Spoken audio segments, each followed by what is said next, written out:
That right away, amidst all this, gave us a lot of confidence. So Let's go into what the due diligence process actually looked like on this.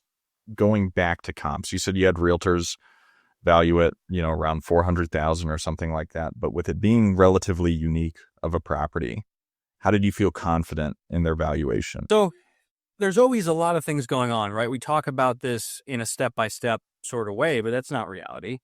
You're trying to figure the comps out while you're trying to get it under contract. And then sometimes you might even be dispoing it at the same time. And so there's a lot going on. And one of those things is there was a buyer we had spoken to in the past.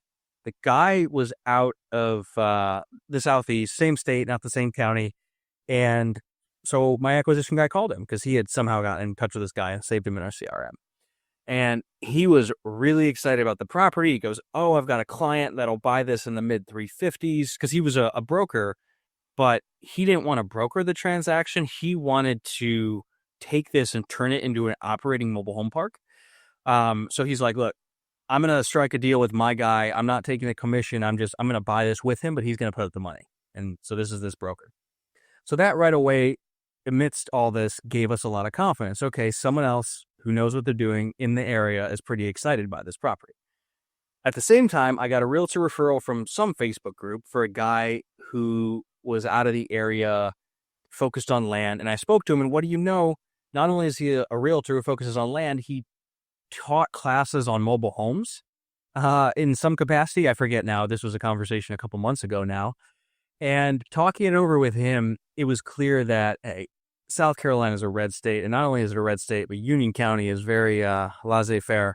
It's like, this isn't a big deal if you have to get rid of some abandoned mobiles that don't have titles. So I'm thinking, okay, right? So you see how I'm slowly gaining more and more confidence that one way or another, this is a deal.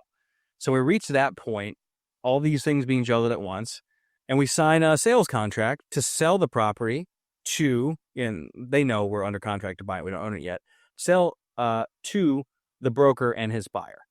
So we send that into escrow, and that's where we're at this point. Now, one more thing I'll say is, I took my own time comping this thoroughly, and looking back at my notes, I don't think I saw any comps for less than $4K an acre unless you went up into huge acreage. There's just no way to lose.